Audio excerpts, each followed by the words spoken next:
Welcome to NAIFA's Advisor Today podcast series, where we focus on how financial advisors work, live, and give to their local communities and our greater financial services industry. Now, let's get started with the show.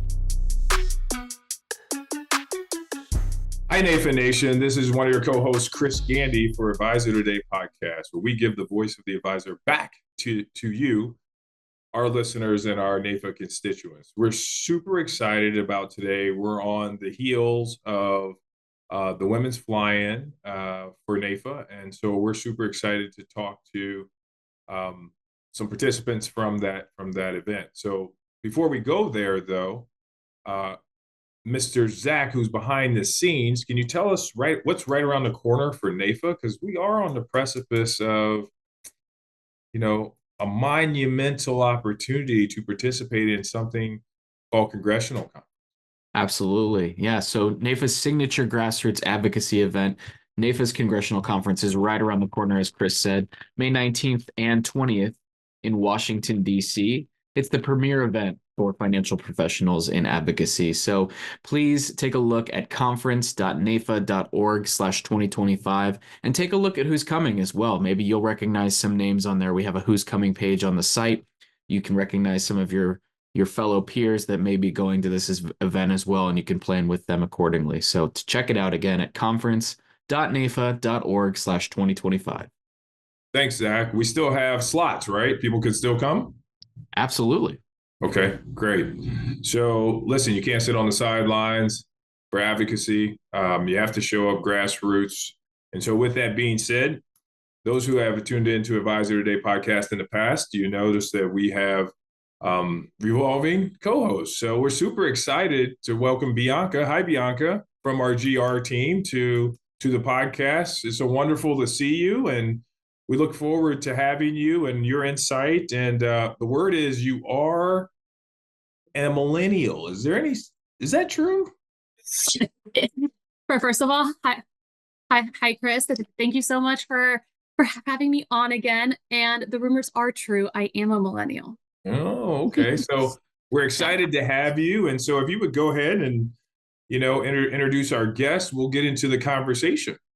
Sure. Yep. Sure thing. So March is International Women's Month, and we are so excited to be featuring some strong female leaders in the financial services and advocacy space during the month of March. And today, to kick things off, we are going to be chatting with Erica McQuade, the Associate Director of Government Relations for Northwestern Mutual.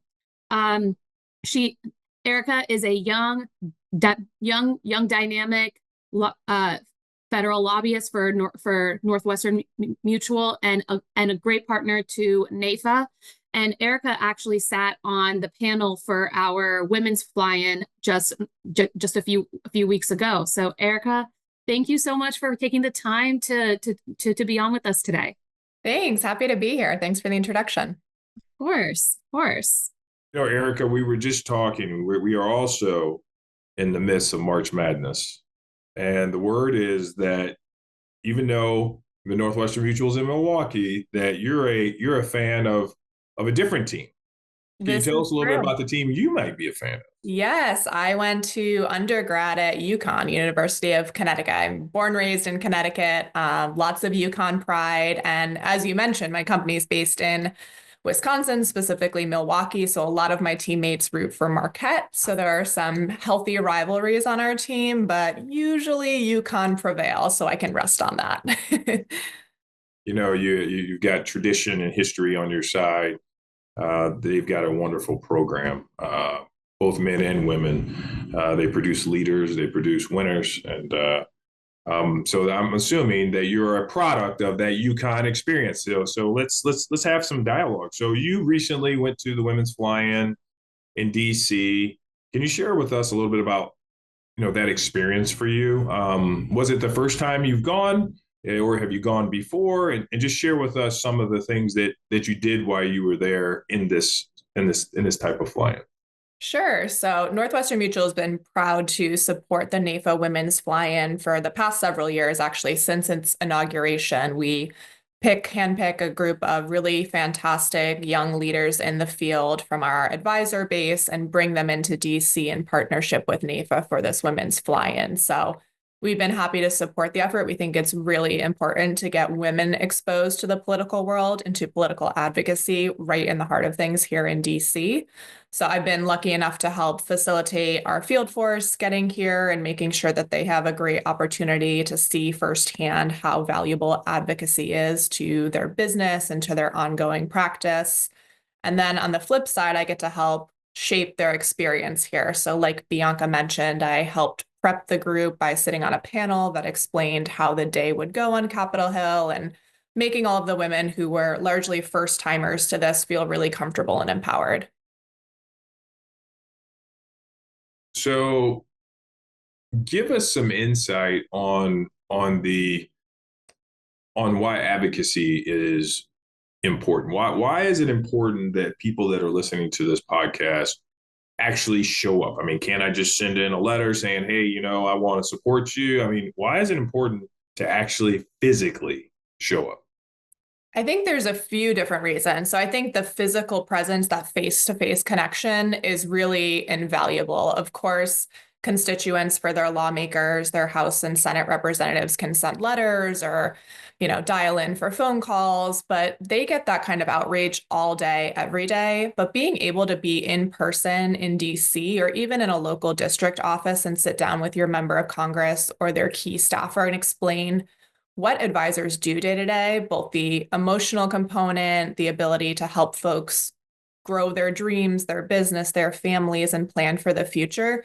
Conveying that in person is so, so impactful. And often we encourage folks who are participating to contribute a personal story to that advocacy. So really, advisors are the only ones who can make that connection. I'm a lobbyist here in DC. I'm able to advocate for our business and for our industry in one way, but advisors really have that personal link to the clients they serve, and being able to bring that experience to DC and to members of Congress is just a really impactful and emotional way to share the important work for financial security that they do.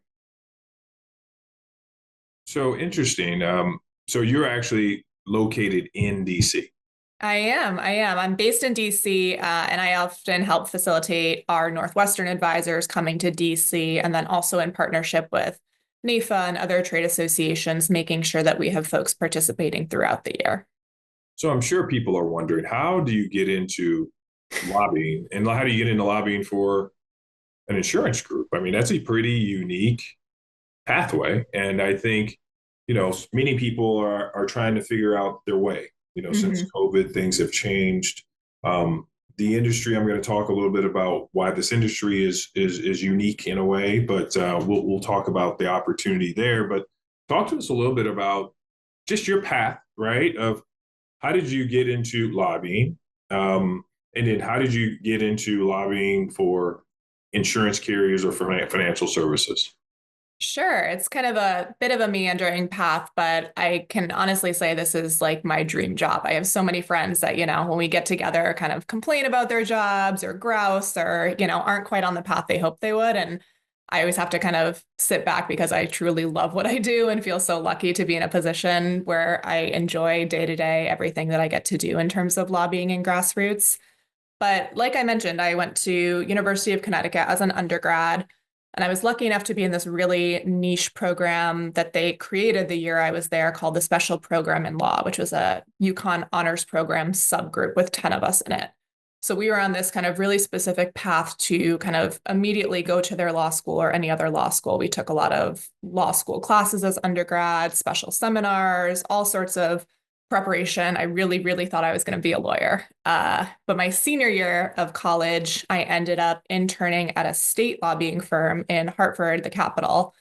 And it really opened my eyes to this confluence of, aspects of law that I was interested in, policy, politics, strategy, kind of melding all of those together. And I thought it was a really interesting field that I didn't previously know existed. So that sparked my interest. I still took the LSAT prep to go to law school.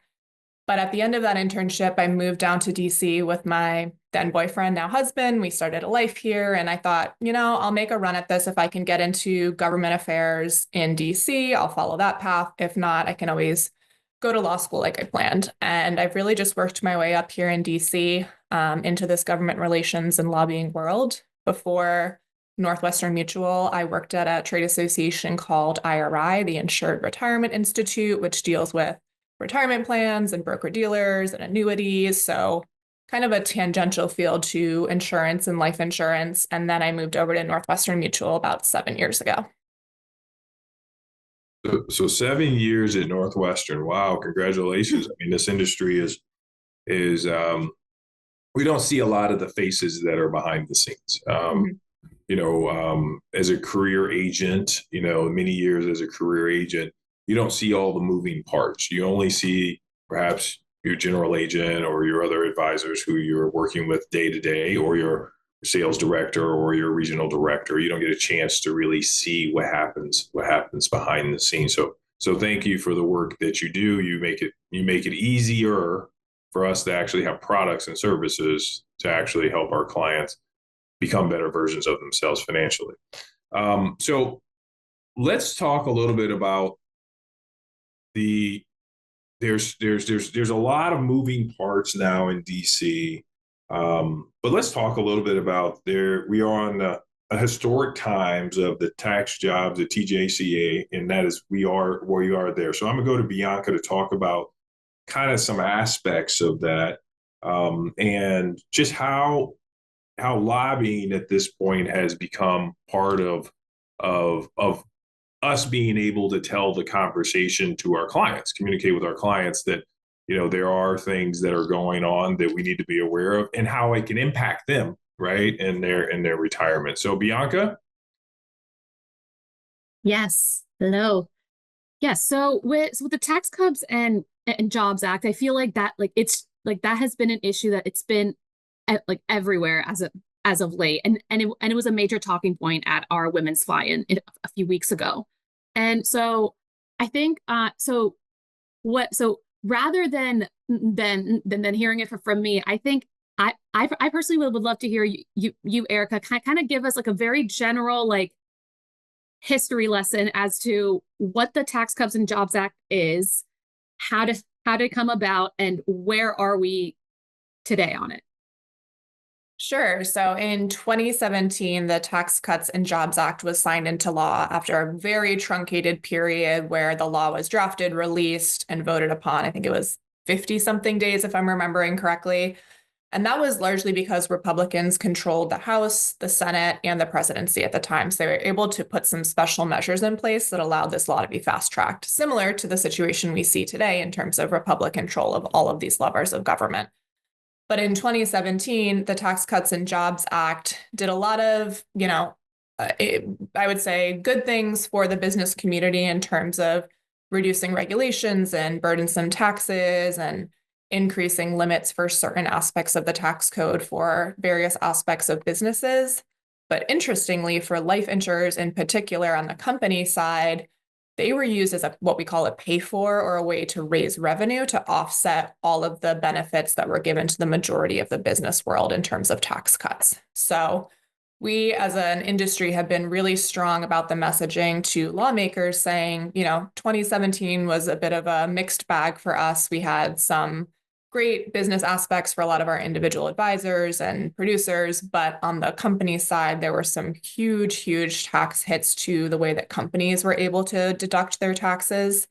So going into negotiations now in 2025, where we face a similar Republican control and the appetite to do another tax law and extend some provisions and put some new provisions in, we're trying to make sure that there's an educational component to the history of 2017 and some of the lasting impacts and how our advisors and their clients are affected.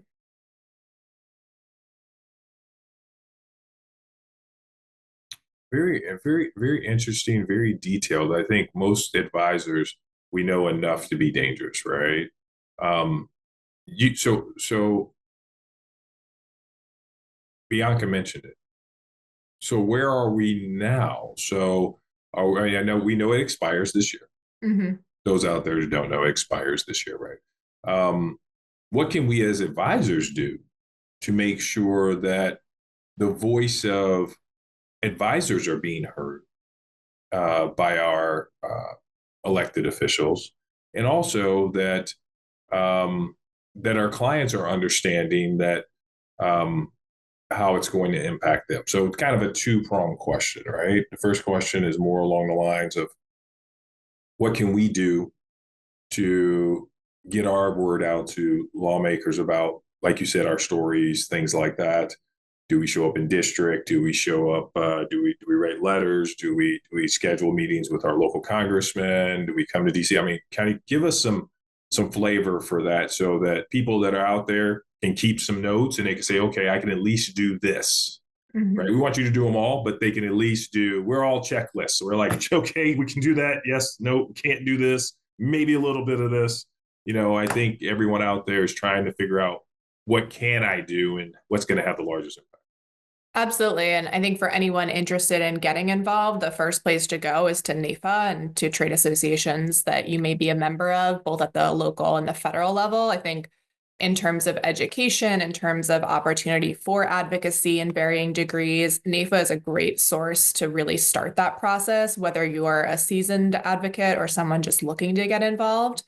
And once you understand the landscape and find opportunities where you're ready to raise your hand and say, okay, I'd love to participate, I'd love to build a relationship with a member of Congress, opportunities like the congressional conference that was mentioned earlier are really a great starting point. So you can come to DC, be on the ground with a whole bunch of other advisors who are similarly advocating, and really start that process to develop relationships in DC that you can then carry back to your state and your district, where you're able to make a more local, constituent, voter, community presence. So we always tell advisors, you're not only a voter in these lawmakers' backyards who has a really important voice, but you're also a member of the community, and you serve clients, that are maybe local school teachers or local small business owners, or provide, philanthropic support to local community organizations. So for advisors to look getting involved, DC is one really great aspect to start, but then bringing it back home and making your presence known is also equally important. And I think, Christopher, you asked too about how to then maybe translate that experience to their clients, or kind of have the clients understand this advocacy and this aspect of folks who are getting involved. We always tell people, if you have the capacity, it's a really great business development opportunity too. You can sit in a meeting with a client and say, I was in DC last week, here's what I'm hearing. And that just gives you a gravity and a really unique perspective that may set you apart in the marketplace, and also become a trusted person that folks look to. If you're saying, I was in DC, or I was in our lawmaker's office in the district, and we talked about taxes, and here's what I'm hearing firsthand, that's really impactful. And that's a way to really set yourself apart too. So for folks who are, have a natural appetite for this, that's great, but it's also a really good business development opportunity. You mentioned, a couple things, so hopefully people kept notes there. I just want to highlight that you gave numerous ways to do it, but one of the in significant ways is right on the precipice of coming to DC, joining the association. Okay, so I want to get your opinion, and Bianca, I want yours too. So I'm going to ask you to come off mute here in a sec. But I've been in the business now 25 years, and I spent some time at the major carriers. I spent some time at Northwestern Mutual for about 6 years, and I spent some time at Mass Mutual, a lot of the what I would call career insurance carriers. So let me ask a question. If you look at the history of trade associations, right? Back in the day, trade associations, when I first started, they were huge. I mean, they were massive.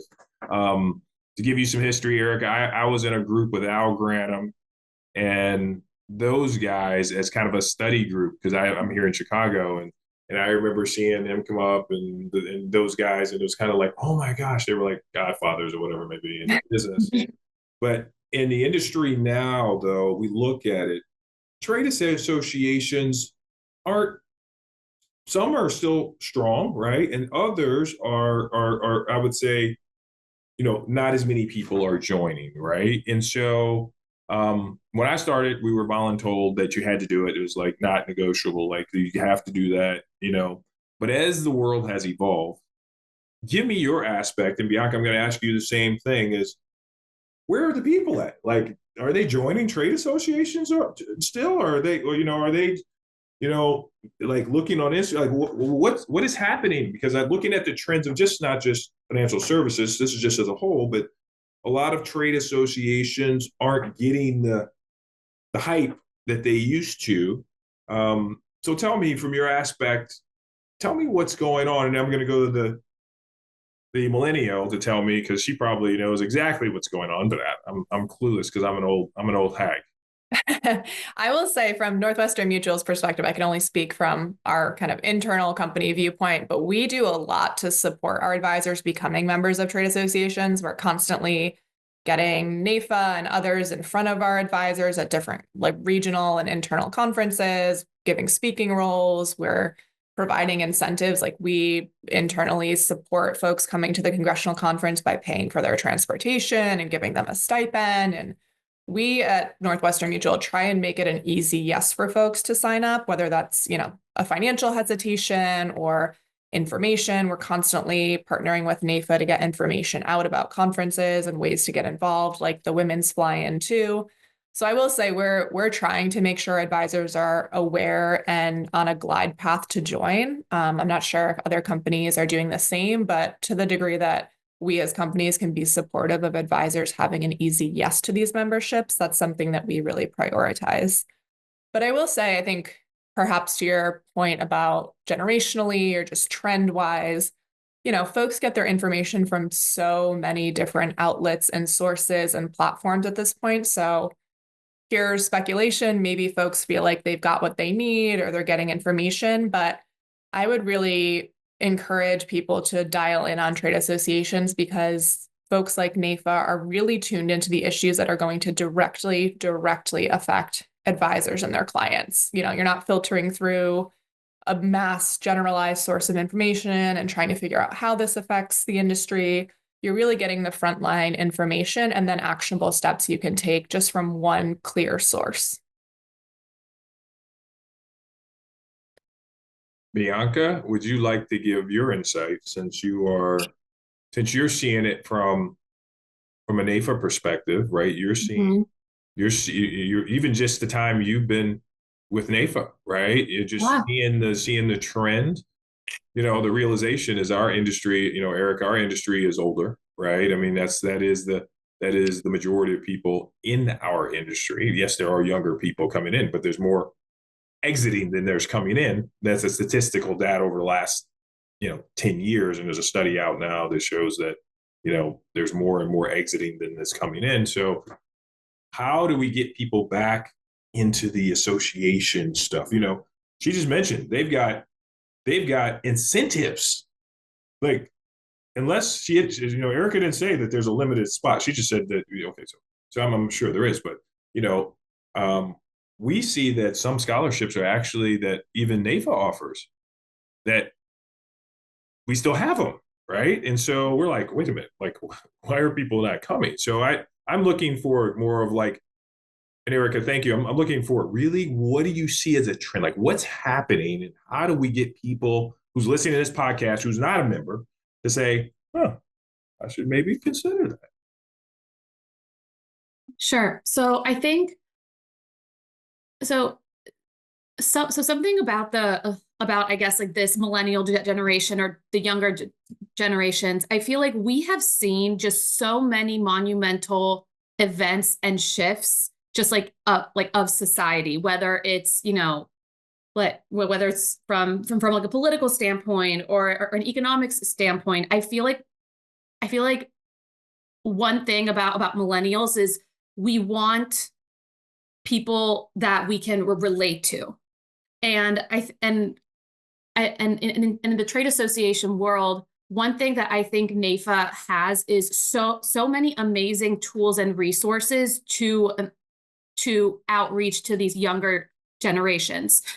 And one of the biggest things is I think finding a way to like, I think like finding very common trends in the stories that we hear today and honing the messaging to those specific stories would be a great way to start. An example, student loan debt.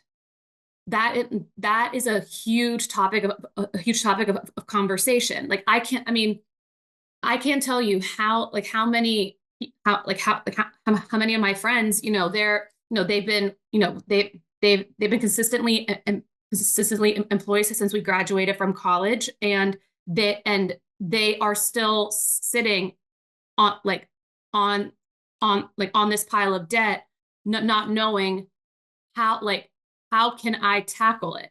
How can I make make a dent into it? And to which I say, do you have you spoken to someone about this? Like not your parents, not another friend, but a financial services professional that can help you kind of lay everything out and create a plan. And I think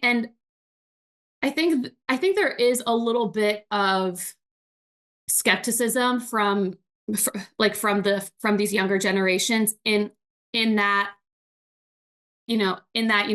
things are still getting expensive, and that there is like so much uncertainty, and things are just such a roller coaster in society right now that they crave stability. And one way to achieve that stability is by talking to a financial planner, financial advisor, what have you. When my husband and I were when my husband and I got engaged,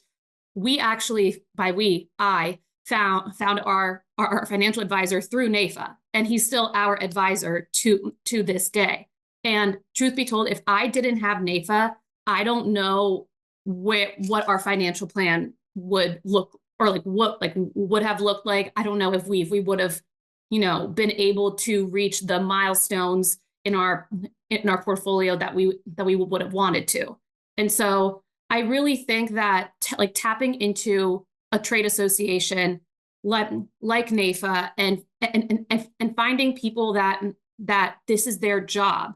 You might have gone to school for one thing that has nothing to do with financial planning, and that's okay. But there are people out there who dedicate their careers to helping members of their community to achieve that financial stability and freedom.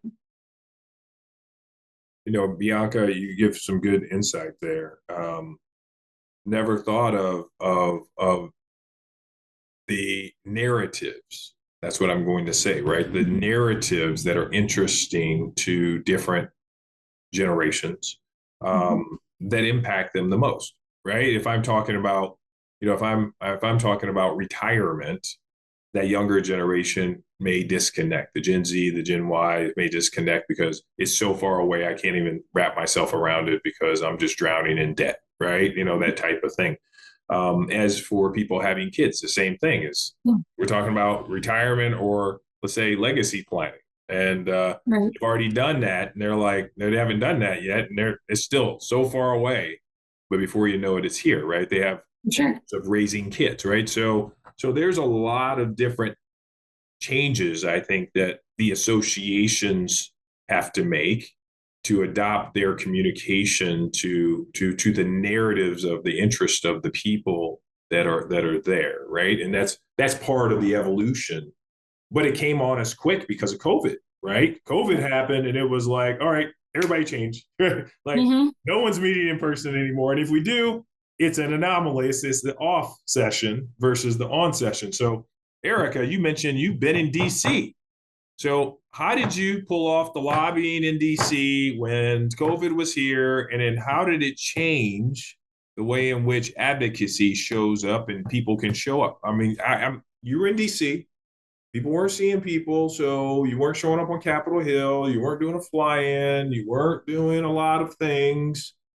How did it change as you observe it, right? And then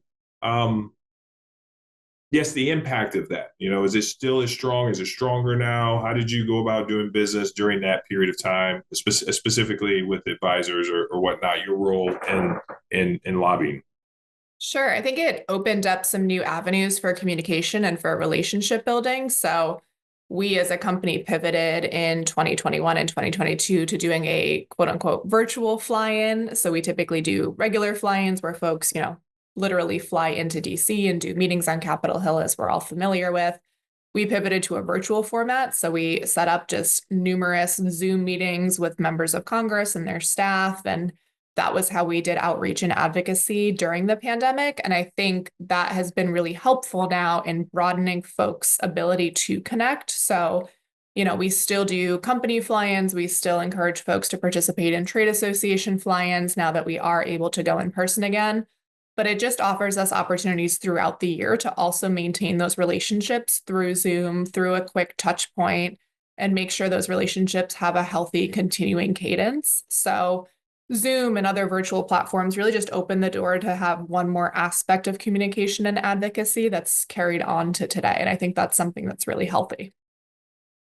Okay. Did you see that people, though, now that it's a new world, did you see that now some prefer to be in that virtual space versus actually in person? Have you observed that trend? Because I've seen a little of that trend, even in my clients. They're like, well, why are we going to be in person? Like, we could just do it. Like, what are you talking about? Yeah, certainly. I think it depends person to person. And Capitol Hill is such a busy, fast-paced place that, fly-ins, you're here for one full day on Capitol Hill. And if a staffer or member of Congress isn't here in person or they have committee meetings all day, you may miss that in-person connection and opportunity. I still think that is the superior way to interact with members of Congress and their staff. But when that's not available, having this diversification of ways to meet with folks provides just one more lens and the ability to keep that relationship continuing and building over time for folks. I think it also allows throughout the year for quick touch points. So we've even done this as a company right now. We're in sort of this pre-tax reform era, and we're encouraging some of our key advisors to do quick calls and quick Zoom meetings with their members of Congress. Even though we have a company fly-in in the fall, we're not willing to wait that long. We see that, this is an avenue we can have folks quickly reach out. And then again, when they're in person here, build on that relationship. Wow. So Bianca, the GR team, what do they have up their sleeves as it deals with the new Tax Jobs and Cuts Act and getting involved? What do we have up our sleeve, and how can people get involved now? Feet on the streets, how can they get involved now, both with NAIFA and also, the GR side, so they can actually have the type of impact that Erica's talking about? Of course. So, we've been talking about our congressional conference in May, and that's absolutely one way to get involved in the immediate or in the more immediate future. But I think another way to get involved is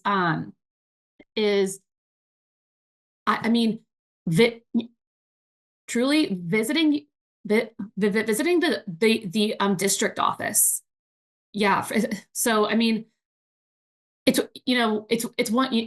one thing to come to DC and that's awesome, but one thing about lawmakers, both on the federal level as well as on the state level, that I'm a little more privy to, is lawmakers want to hear directly from their people, and they want to hear the stories about how this particular bill or regulation or policy concept will directly impact the individuals that reside in their districts. And the best way that I think to communicate that is to make yourself known within the actual district, and making yourself known even while the lawmakers on Capitol Hill, there are still very open lines of communication from the Capitol Hill office to the district office. And personally, I feel like that is a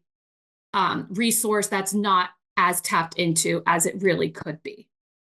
And And one thing about congressional offices is, the staffers there are so knowledgeable when it comes to their respective policy concepts, and that's amazing. But but ha- but having that but having that access to what's going on within the actual district in real time, that is a very underrated route to go. And if I could jump into kind of circling back to where we started this conversation, having women specifically here to do that message communication was really, really important. At the beginning of this month, NAIFA hosted a women's fly-in, and like we mentioned, has done so historically for the past few years. But getting women involved in this process, I think, Christopher, you mentioned earlier that it is typically an older industry, often very traditionally male-dominated in a lot of ways, but having women advocate for their clients and their business and come to Capitol Hill or interact in advocacy back home, that just provides a really powerful lens. Women are historically, often in caretaker or child rearing or more house admin roles that often deal directly with financial planning. And then having that voice here on Capitol Hill and just that visual of all women in a district or federal office meeting is something that's really powerful. And I think sets NAIFA and sets this advocacy apart in a really unique way. Awesome. Well, ladies, it sounds like, so is there only one fly-in each year, or are there multiples, Bianca? And how do people that are listening to us participate in the next fly-in or future fly-ins? Sure. I mean, we have our congressional conference that in May that is open to both NAIFA members and non-members. And what I've seen in the past couple of years, a NAIFA member will recruit and bring a younger advisor from their offices to NAIFA, or I'm sorry, to a congressional conference, and this young advisor sees firsthand, wow, look at the access that NAIFA has to their lawmakers. Look at this amazing event and the powerhouse companies and other associations that we partner in. We NAIFA NAIFA has such a reach that it really is something to experience in order to really absorb it. Well, Bianca, sometimes they say it's harder to work sometimes when you're making money, you work in your business, but when you're building a fortune, you work on your business. And I think part of it is we need to work on our business. We're so absorbed with the next case and the next case and the next case. And, we forget at times that we have to work on our business. We need to actually take a step back, understand how these things are being created, and build a different type of an approach. And I think going forward that is the case. So with that being said, Erica, I don't know if you've seen any of the podcasts, but at the end of the day, there is something called the lightning round. But if you have NAIFA Nation is listening, across all, it's interesting. You mentioned NML. I would say that, NAIFA covers all, I always joke and I tell people that when we show up at NAIFA, we all work for the same companies. And the reason why is because collectively our voice is stronger than it is divided. So that's why I can tell you, thank you for the work you do, because the work you do makes it easier for us to do what we do. And we can't do it without lobbyists from all the companies. And thank you for continuing to build the opportunity and the pathway, right, for people that are affiliated with your specific company to do so. So NAIFA Nation is listening. Is there anything you would like to say or address before we go to this wonderful lightning round, which is really fun? Yeah, I'm excited.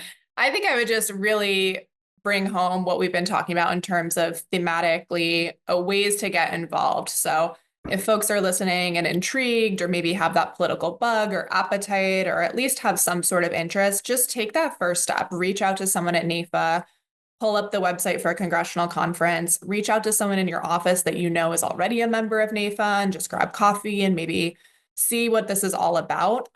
We at Northwestern Mutual often point folks first to NAIFA. If they're saying, hey, I'm hearing about political advocacy, what can I do to get involved? I'll often say first, like, go to the trades. Like, we can set you up and get you in front of folks here at Northwestern Mutual. But to your point, Christopher, the industry speaks best when it is all one loud voice together.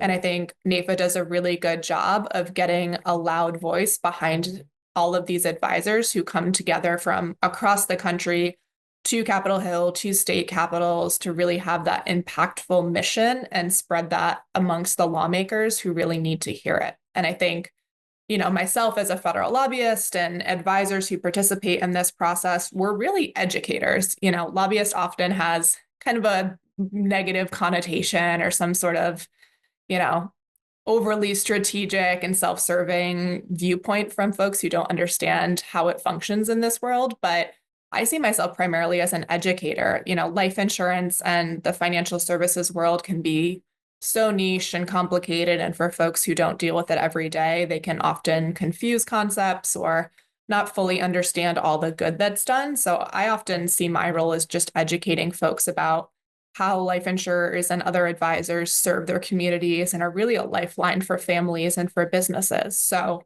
advisors can do the same and can speak to it directly from their experience. You know, Erica, you mentioned that our voice is loud.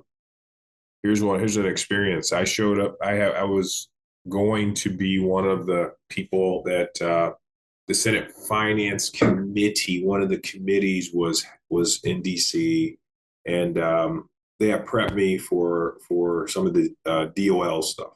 And I was in line. I got interviewed to testify, all the fun stuff, and then they invited me there because they didn't know all the people. Whatever. At the last minute, they were like, "You're not going to testify, but we want my testimony is in the recorded record." So it's in there as kind of our NAIFA's perspective and the importance of, and in my role actually as an advisor. So it's in the record. You can Google it. It's in there. But my point of showing up is this.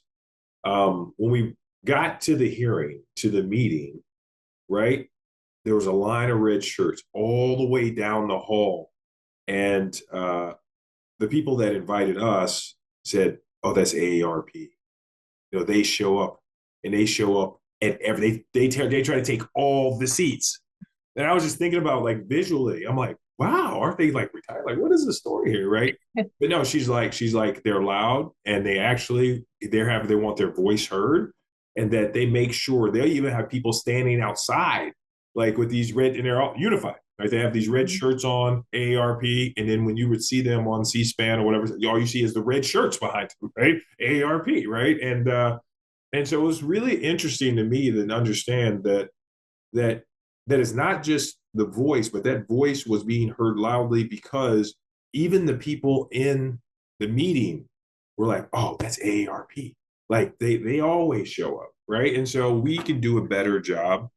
So this is a call to advisors who are listening to us. We collectively can do a better job at showing up, because if we don't show up here, we can't really show up the way we're supposed to for our clients. So thanks both of you for doing the hard stuff, because it is kind of complicated web to understand how, you know, we put government over here and we're over here because we work for a company that's not government related. But at the end of the day, we're all somewhat interconnected because it all kind of works together. So I never understood that when I first started. I thought my little general agency in Champaign, Illinois, I was like, you know, we're not connected to the government anyway, so that's not going to affect me. But lo and behold, over 20 years, I've started to realize that, wow, we are crazy interconnected. So with that, let's just shoot to the lightning round, Erica, and let's see how you do. Listen, relax yourself. It's not hard. Super easy questions. And just whatever comes top of mind. It's just quick. It's all of about a minute. And so we'll go from there, and then we'll close it out, okay? Sounds great. I'm excited. Hey, Zach, I know we don't have any sound effects. I'm working on that. That's in the next budget, but we'll see what we can get done. So, Erica, here's the first question. Best food in DC? Oh my gosh. Okay, now you're starting with the tough ones. I am like a total food scene person here. Ooh, I'm going to say, I think kind of food and institution. I love Joe's Stone Crab by the White House. So it's in this beautiful old bank building. It's like kind of a traditional steak and seafood place, but they just do everything really well, like a crisp martini, a good steak. And the secret, my personal favorite on the menu, they're known for their pies, and their peanut butter pie is something everyone should fly to DC purely for. Don't come for political advocacy, come for the Joe Stone Crab pie.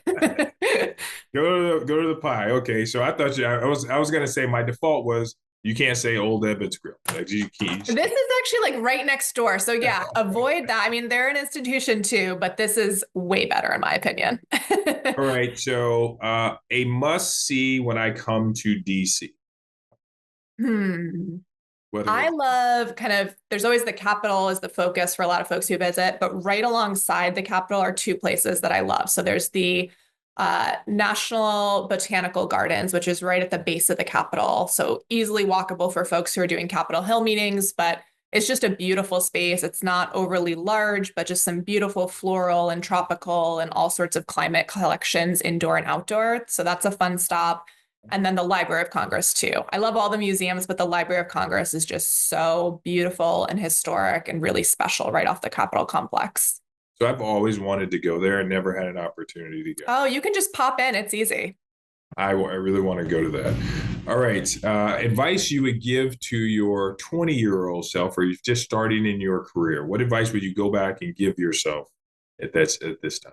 Ooh, that's a great question. I think I would try and get myself more comfortable with speaking up more. I don't know if it's like a traditional woman thing or I'm just like a processor first, but it took me a little while in my professional career to be comfortable, like speaking up in meetings or kind of if I had what I thought was, a better way to do something or a better idea or something new, I often would just kind of listen to others in the room first or think that they knew better, they were older, they were more experienced. But something I've really developed over even the past couple of years is like an ability to speak up and to speak up thoughtfully, and know that folks who either want you in the room or have hired you for a reason are there because they want to hear from you. Awesome. Last question. You could go back and have dinner with anybody in history. And who would you have dinner with and why? Let's see. I was in Paris over the fall and I'd been there a couple of times, but we went out to Versailles for the first time. So I would have dinner. I don't even care with who, but someone there during like the heyday of like, mid 17th, 18th century European aristocratic culture just for one night. Marie Antoinette, maybe, or someone in that kind of palace debaucherous time frame, just to like spectate and be a fly on the wall. I would pick that. I'm actually going to, sorry, Chris, I didn't mean to cut you off. I just want to say, Erica, I'm going to Paris this summer for the first time. So I will be hitting you up for some recommendations. Please do. Please do. I'm happy to share. Awesome. And sorry, Chris. And one last thing. Is it okay if I ask one rapid fire question? Of course. Okay. So my question is, Erica, if you had to give a TED Talk on something completely unrelated to your job, like not policy, not advocacy, you just had to get up there and talk with no preparation, what would you talk about? Ooh. Good. That's good. I could probably do like a social, maybe political, cultural crossover of like fashion, beauty trends and like people in powerful positions. I like low-key love fashion, beauty, culture, listen to like a lot of podcasts and track those trends and find them really fun, even if I don't always engage with them myself. And, DC is not always known as like the most fashionable city, but I do think, we're surrounded by a lot of really powerful people who make subtle choices with their wardrobe and with how they present themselves to the world. And younger generations versus more legacied older generations and what they prioritize when they're in public. And I just think there's a really interesting kind of social, cultural, all sorts of things commentary underneath that. I love that answer. Love it. It's good. That's good. She thought about that question, Bianca, before you asked that She question. did. I'm thinking to myself, Yeah, it would be either that or like, I don't know, how to train up for running a race or something, like a big runner and workout person. That's my like decompress. So maybe if I didn't do the TED Talk description I just said, maybe something along those lines. Yeah. Awesome. Well, both of you, thank you for not only organizing and being a part of the Women's Fly-In, but just for creating an opportunity to show up a little differently, as an industry that is predominantly male oriented in nature. It's important. If you look at, I know the statistical data because we study this, is that 70% of all households are actually the finances are controlled by women. So, I mean, even though we may think we know what we're doing, we need help, and that it's okay. And, it's just very interesting because as women, you've come a long way, and we look forward to supporting even more of what the future will look like. I've said this from before, and I will say it again, and we're going to close here in a second. I believe the future of financial services looks more like women doing it than men. I really do. One, you're more culturally aware, number one, because I'm still wearing 1985 jackets, right? You know what I mean? Two is you live longer, and two, you're more sensitive. And last but not least is if you stick your teeth in something and say you're going to do it, you don't quit. It's just like we're going to do this, right? And so you have different qualities than we do. And I believe that the industry would be blessed and very wise to make sure that the industry changes and shifts so that it embraces that cultural, that dynamic, that shift. I believe I will say it, and I will say it to the day I'm dead. This industry will look completely different and will thrive if they start to embrace the fact that women can make a significant impact in this industry. Amen. Very well said. So with that being said, NAIFA Nation, we did it. We got through this. Thank you, Bianca. Thank you, Erica. Thank you so much for being here. We are so fortunate to have both of you. Zach, thanks for doing what you do. We can't do it without you. And NAIFA Nation, thanks for listening in to Advisor Today podcast, where we listen to the voices of those that are in the industry and those that are actually in industry and working together for the collective voice for our clients, so we can show up for better for them, and so we can all help our clients live a better life for themselves. So thanks, everyone. We'll see you next week, same time, same place. Bianca, I'll see you next week. We're doing it again, all over again. We are. So thanks, Erica. We appreciate you. Thank you, It's Erica. been a pleasure.